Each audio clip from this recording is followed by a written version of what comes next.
My dear friends. सो आज एक नए वीडियो के साथ जहां पे हम प्रैक्टिकली देखने वाले हैं कि जीएसटीआर 1A कैसे फाइल होता है। वैसे तो जीएसटीआर 1A पे ऑलरेडी आपने मेरी चैनल पे वीडियोस देख लिए होंगे। जीएसटीआर 1A क्या होता है आपको शॉर्ट में बता देती हूँ कि जीएसटीआर 1 में अगर हमने कोई मिस्टेक की है या फिर कोई इनवॉइस अपलोड करना भूल गए हैं और उसको ऐड करना है या करेक्ट करना है आफ्टर फाइलिंग द जीएसटीआर 1, तो हम उसको जीएसटीआर 1A में कर सकते हैं। मतलब आप बोल सकते हैं कि आपको करेक्शन के लिए एक और रिटर्न दे दिया है जीएसटीआर 1 का, जो होता है जीएसटीआर 1A, तो आप उसमें आपकी मिस्टेक करेक्ट कर सकते हैं। लेकिन हाँ, आप उसमें सिर्फ अपने करंट मंथ की ही मिस्टेक को करेक्ट कर सकते हैं। मतलब अगर आप दिसंबर का रिटर्न फाइल कर रहे हैं तो दिसंबर की जीएसटीआर 1 में अगर आपने कोई मिस्टेक की है या फिर कोई इनवॉइस ऐड करना भूल गए हैं तो आप दिसंबर के ही इनवॉइस दिसंबर की जीएसटीआर 1A में डाल सकते हैं या फिर करेक्ट कर सकते हैं। तो यहाँ पे हमारा जीएसटीआर 1A आप देख सकते हैं, जीएसटीआर 1 मैंने ऑलरेडी फाइल कर दिया है। अब जीएसटीआर 1A के लिए प्रिपेयर ऑनलाइन का ही ऑप्शन आ रहा है। आप इसको ऑनलाइन प्रिपेयर कर सकते हैं, ऑफलाइन का अभी तक कोई उसमें ऑप्शन नहीं है। हम बहुत ही डिटेल में समझने वाले हैं कि जीएसटीआर 1A में हम अपनी इनवॉइस को कैसे करेक्ट कर सकते हैं या फिर कैसे इनवॉइस को ऐड कर सकते हैं और कैसे इसको फाइल कर सकते हैं, इसकी क्या इफेक्ट्स होगी और किस तरह से कब ये रिफ्लेक्ट होगी, वो सारी चीजें हम देखने वाले हैं। ये बहुत ही इंपॉर्टेंट वीडियो है आप सबके लिए, लोगों तक जरूर शेयर कीजिए ताकि वो भी अपनी कोई मिस्टेक्स करेक्ट कर सके पर इसी मंथ में और इसका इफेक्ट सामने वाले को दिखा सके, मतलब कि अपने रिसिपिएंट को दिखा सके। अगर वीडियो अच्छी लगती है तो लाइक जरूर कीजिएगा, चैनल को सब्सक्राइब कीजिए, इससे मोटिवेशन मिलता है मुझे, क्योंकि वीडियो देखने में होती है 5 to 10 मिनट्स की, लेकिन इसके बनाने के पीछे बहुत एफर्ट्स लगते हैं। तो आपका एक लाइक, शेयर या सब्सक्रिप्शन हमें और मोटिवेट करता है ऐसे ही हेल्पफुल वीडियोस बनाने के लिए। textrecord.com पे मेरे कुछ कोर्सेज है, आप उसको देख सकते हैं। कोर्सेज बहुत ही नॉलेजेबल है, आपकी प्रैक्टिस में आपको ग्रो करवा सकता है या फिर आपके जॉब में आपको हाई पोजीशन दिलवा सकता है। कोर्सेज की कंटेंट को अगर आप देखते हैं वीडियो क्लिप पे क्लिक करके आप चेक कर सकते हैं, कंटेंट देख लीजिए, अगर आपको रेलेवेंट लगता है तो आप उसको एनरोल कीजिए। बहुत ही अफोर्डेबल प्राइस में है, कुछ कोर्सेज आपको फ्री में भी मिल जाएंगे, तो आपकी नॉलेज को गेन जरूर कीजिएगा इस कोर्सेज को गो थ्रू करके। कुछ क्वेरीज है तो आप मुझे कमेंट सेक्शन में पूछ सकते हैं या फिर मेरा टेलीग्राम ग्रुप ज्वाइन कर लीजिए, वहां पे हम क्वेरीज डिस्कस करते रहते हैं। टेलीग्राम ग्रुप की लिंक आपको डिस्क्रिप्शन में मिल जाएगी।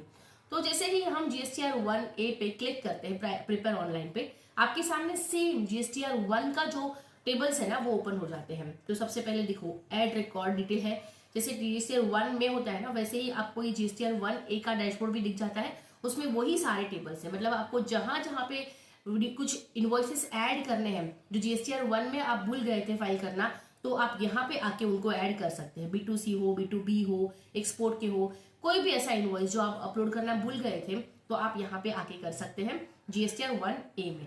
ठीक है, अब अमेंडमेंट में भी आप देख सकते हैं, यहाँ पे नीचे होता है अमेंडमेंट का, मतलब जीएसटीआर 1 में आपने कोई इनवॉइस अपलोड कर दी है लेकिन आप उसको अब करेक्ट करना चाहते हो, तो उसमें कुछ डिटेल्स चेंज करना चाहते हो तो आप अमेंडमेंट में जाके उसको अमेंड कर सकते हैं। ठीक है, तो यहाँ पे आप अमेंडमेंट वाले रिकॉर्ड्स में आइए और आपको जहां जहां पे अमेंडमेंट करना है उस पर्टिकुलर टेबल में जाके उसको अमेंड कर दीजिए। तो मैंने यहाँ पे B2B इनवॉइसेस को अमेंड करने का एग्जांपल लिया हुआ है।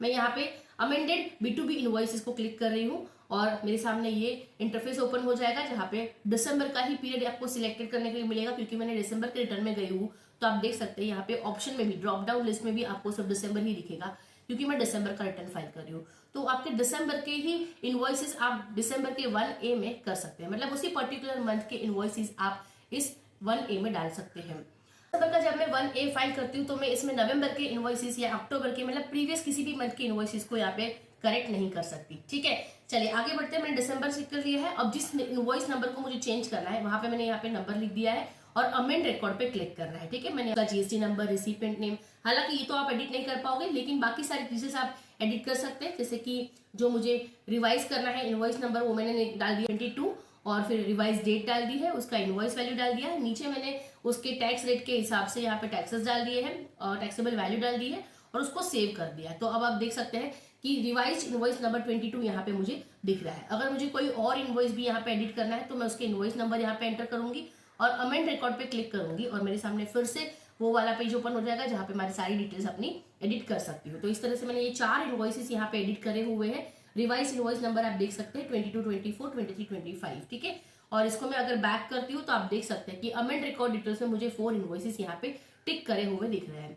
टिक करा है मतलब कि ये एक्सेप्ट हो चुके हैं, वैलिडेटेड है। अगर यहाँ पे कुछ एरर्स होती तो अभी तक उसको रेड कलर का क्रॉस मार्क मुझे यहाँ पे दिखता। ठीक है, अभी एक्सेप्टेड हुए हैं तो मैं जनरेट समरी पे क्लिक कर रही हूँ।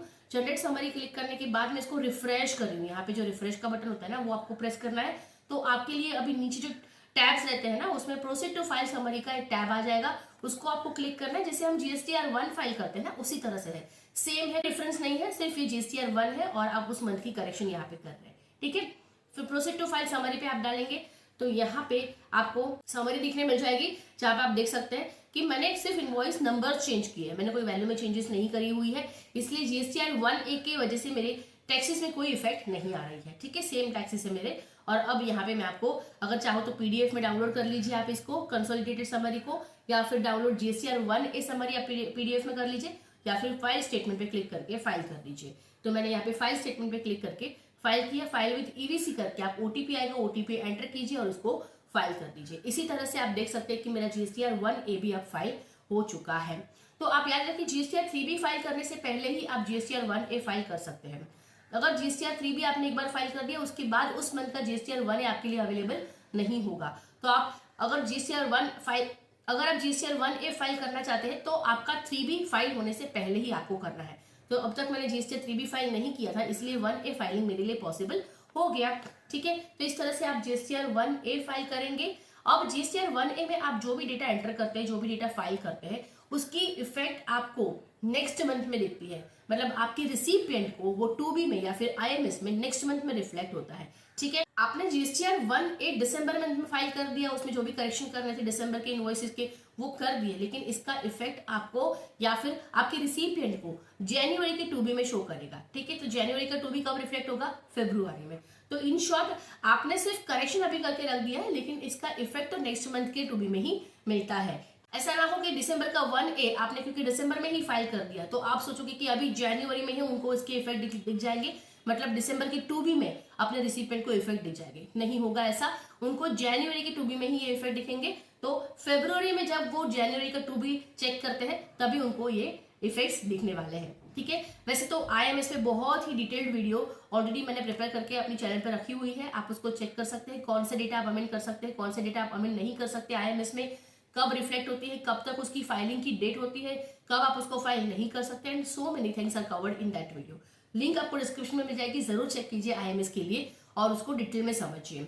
बहुत ही इंपॉर्टेंट वीडियो है, तो लोगों तक शेयर जरूर करें ताकि वो भी अपनी करेक्शन किसी मंथ की सेम मंथ में कर पाए। साथ में मेरे चैनल पे आप देख सकते हैं यहाँ पे सब्सक्राइब का बटन है, अगर आपने अब तक सब्सक्राइब नहीं किया है तो जरूर इसे सब्सक्राइब कीजिए। बहुत ही इंपॉर्टेंट वीडियोस मेरे चैनल पे अपलोड होते रहते हैं, आप उनको देख के अपनी नॉलेज ग्रो कर सकते हैं। कुछ पॉपुलर वीडियोस में मेरा ये वीडियो है अकाउंट्स फाइनलाइजेशन पे, जो आप देख के अकाउंट्स फाइनलाइजेशन सीख सकते हैं। साथ में मेरा डिटेल्ड कोर्स भी है मेरी वेबसाइट पे, आप उसको देख के फाइनलाइजेशन ऑफ अकाउंट्स इजीली सीख सकते हैं, बहुत ही अफोर्डेबल प्राइस में और बहुत ही कम टाइम में। Thank you so much.